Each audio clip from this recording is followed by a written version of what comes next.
के पूर्व डीजीपी अनुराग गुप्ता की मुश्किलें बढ़ सकती हैं। हाईकोर्ट के अधिवक्ता राजीव कुमार ने डोरंडा थाने में 0 एफआईआर दर्ज करवाने के लिए आवेदन दिया है। राजीव कुमार ने पूर्व डीजीपी पर अपराधियों को संरक्षण देने और आपराधिक संगठन के संचालन का गंभीर आरोप लगाया है। वहीं बाबूलाल मरांडी ने भी एक बार फिर पूर्व डीजीपी अनुराग गुप्ता पर कई गंभीर आरोप लगाए हैं। देखिए रिपोर्ट। डीजीपी अनुराग गुप्ता की बढ़ सकती है मुश्किलें। रांची के डोरंडा थाने में ऑनलाइन शिकायत दर्ज। हाईकोर्ट के वकील राजीव कुमार ने की शिकायत। अपराधियों को संरक्षण देने का गंभीर आरोप। बीजेपी प्रदेश अध्यक्ष बाबूलाल मरांडी का गंभीर आरोप।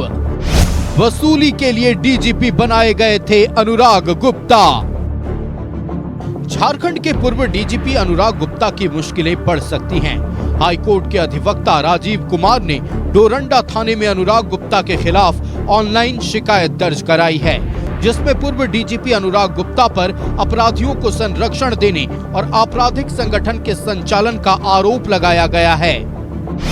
पूर्व डीजीपी अनुराग गुप्ता पर पद के दुरुपयोग का आरोप, भय दोहन कर करोड़ों की अवैध वसूली का आरोप, विरोधियों पर फर्जी एफआईआर दर्ज कराने का भी आरोप, फर्जी शिकायतों पर नोटिस जारी कर उगाही करने का आरोप, डीएसपी अमर कुमार पांडे समेत कई पुलिस कर्मियों की मदद से वसूली का आरोप। इस बीच बीजेपी के प्रदेश अध्यक्ष बाबूलाल मरांडी ने एक बार फिर पूर्व डीजीपी अनुराग गुप्ता पर गंभीर आरोप लगाए। उन्होंने आरोप लगाया कि वसूली के लिए अनुराग गुप्ता को डीजीपी बनाया गया था।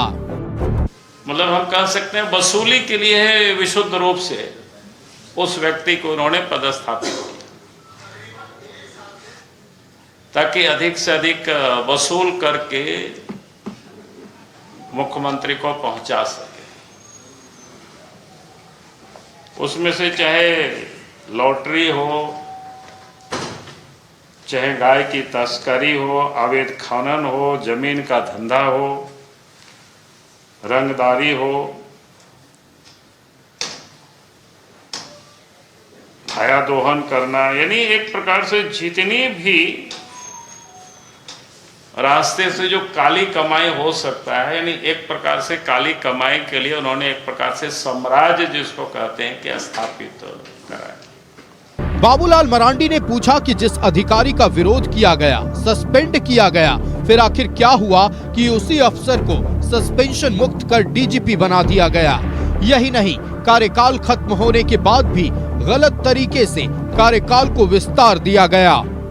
बाबूलाल मरांडी ने आरोप लगाए कि डीजीपी रहते अनुराग गुप्ता ने अपने चहेते अधिकारी और पुलिस कर्मियों की मदद से अवैध वसूली की।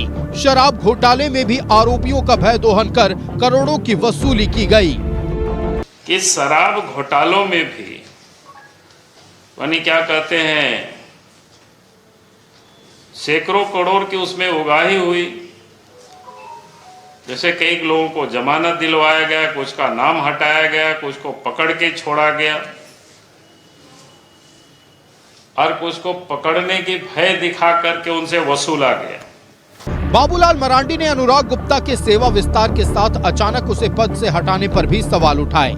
यही नहीं, गैंगस्टरों और आपराधिक संगठनों से साठगांठ और पाकिस्तान से हथियार मंगाने जैसे आरोप लगाकर एनआईए को जांच के लिए पत्र भी लिखा है। न्यूज़ 11 भारत के लिए रांची से राकेश कुमार के साथ ब्यूरो रिपोर्ट। राकेश हमारे साथ लगातार लाइव जुड़े हुए। राकेश, जब से अनुराग गुप्ता ने डीजीपी पद से इस्तीफा दिया है, उसको मिलाकर अगर हम बात करें आज के वाकया को मिलाकर 3 बार बाबूलाल मरांडी प्रेस कॉन्फ्रेंस कर चुके हैं। पिछले 2 बार में आरोप लगाए गए थे, लेकिन आज जो बात बाबूलाल मरांडी ने कही है उससे पूरे राज्यवासियों के कान खड़े हो गए हैं। चलिए, एक तरफ जहां भय दोहन का आरोप लगाया जा रहा है, संगठित गिरोह के संरक्षण देने का आरोप लगाया जा रहा है, वसूली का आरोप लगाया जा रहा है बाबूलाल मरांडी की ओर से, लेकिन आज बाबूलाल मरांडी ने कहा है कि दिल्ली हरियाणा में बैठकर ये जो अनुराग गुप्ता है वो मुख्यमंत्री को ब्लैकमेल करें। क्या है पूरा माजरा, थोड़ा समझाएं दर्शकों को। बिल्कुल आयुष, देखिए जब से डीजीपी के तौर पर अनुराग गुप्ता की पोस्टिंग हुई, आपने देखा होगा कि लगातार बाबूलाल मरांडी उनको लेकर आक्रामक रहे, लगातार पब्लिक डोमेन में उनकी नियुक्ति पर सवाल उठाते रहे हैं। और आज जब उनका इस्तीफा हो चुका है, उसके बाद भी बाबूलाल मरांडी और बीजेपी को ये लग रहा है कि इस इस्तीफे के पीछे की सच्चाई कुछ और है। और बाकायदा इस मामले को लेकर डीजीपी, पूर्व डीजीपी अनुराग गुप्ता को लेकर आपने देखा होगा कि back to back Babulal Marandi ने हाल के दिनों में 2-3 प्रेस कॉन्फ्रेंस कर लिए। आज जो प्रेस कॉन्फ्रेंस उन्होंने किया, उसमें कई सीरियस एलिगेशन जो है वो पूर्व डीजीपी पर उन्होंने लगाया है। एक तो उन पर भाया दोहन का आरोप लगाया, ये कहा कि वो अपराधियों को संरक्षण देने का काम कर रहे थे, मुख्यमंत्री के लिए काली कमाई का उगाही कर रहे थे, और एक पूरा साम्राज्य, एक पूरा जो नेक्सस था उनका, और उसी नेक्सस के बदौलत उन्होंने एक पूरा साम्राज्य जो है वो खड़ा किए हुए था। तो किन वजहों से आखिर मुख्यमंत्री हेमंत सोरेन ने उनसे इस्तीफा लिया, क्योंकि उनको तो एक्सटेंशन भी मिला था, एक्सटेंशन लंबे समय के लिए था। तो ऐसे में क्या ऐसी परिस्थितियां आई कि उनको इस्तीफा देने पर मजबूर किया गया।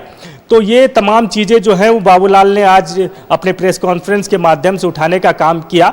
लेकिन 2-3 जो बातें बाबूलाल ने कही वो बेहद महत्वपूर्ण है और बहुत सीरियस एलिगेशन आप इसको कह सकते हैं, क्योंकि इस्तीफे के बाद से लगातार ये बातें निकल कर आ रही थी कि जो पूर्व डीजीपी है अनुराग गुप्ता, वो राज्य सरकार के ज़रूरी दस्तावेज, ज़रूरी फाइलें जो हैं वो पेन ड्राइव में लेकर जो है वो यहाँ से स्टेट से दूसरे स्टेट में शिफ्ट हो गए हैं। हालांकि मौजूदा वक्त में वो दिल्ली में है या हरियाणा में है या किसी दूसरे स्टेट में है, इसकी जानकारी अभी खुलकर नहीं आई है। इनफैक्ट बाबूलाल मरांडी से भी जब ये सवाल पूछा गया कि क्या आपको जानकारी है कि वो किस स्टेट में है, तो उन्होंने कहा कि हो सकता है वो दिल्ली में हो सकता है वो हरियाणा में हो, लेकिन जहां भी है इन्हीं सबूतों के आधार पर वो मुख्यमंत्री को ब्लैकमेलिंग कर रहे हैं। तो एक बड़ा सीरियस एलिगेशन जो है वो पूर्व डीजीपी अनुराग गुप्ता पर लगा है। और ये भी कहा गया है, मुख्यमंत्री को सलाह भी बाबूलाल मरांडी ने दी है, नेता प्रतिपक्ष हैं, बीजेपी के प्रदेश अध्यक्ष हैं, उनके तरफ से कि देखिए भविष्य अगर आप अपना बेहतर रखना चाहते हैं तो आप इनको अपना सलाहकार बना लीजिए। क्योंकि कहीं ना कहीं बाबूलाल को लग रहा है कि कई सारी चीज़ें हैं, चाहे वो शराब घोटाले का मामला हो या दूसरे विषय हैं जिसमें ये सारी चीज़ें जो हैं वो मुख्यमंत्री के लिए भविष्य में मुश्किलें पैदा कर सकती हैं। तो इस वजह से बाबूलाल मरांडी ने एक सलाह दिया है।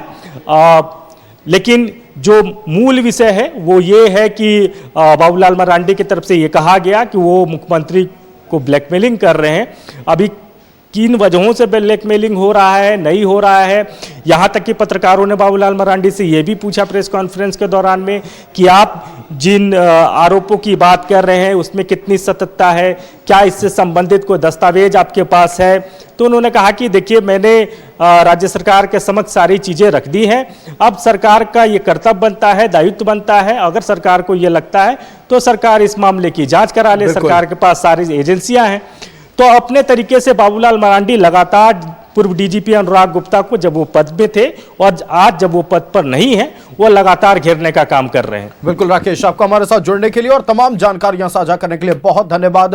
तो देखिए एक बार फिर बाबूलाल मरांडी ने आज प्रेस कॉन्फ्रेंस करते हुए पूर्व डीजीपी अनुराग गुप्ता पर कई गंभीर आरोप लगाए हैं, आरोपों की झड़ी लगा दी गई है। अब देखना यह है कि राज्य सरकार की जो तमाम जांच एजेंसियां हैं इस मसले पर क्या एक्शन लेती है, क्योंकि दूसरी तरफ एनआईए को पत्र बाबूलाल मरांडी ने लिख दिया है और हमारे सूत्र बताते हैं कि जल्द एनआईए जांच होनी तय है।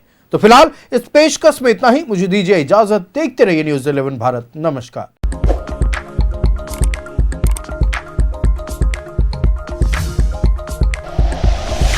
Like and share videos, subscribe करें हमारा चैनल और प्रेस करें बेल आइकॉन। न्यूज़ 11 भारत, सच है तो दिखेगा।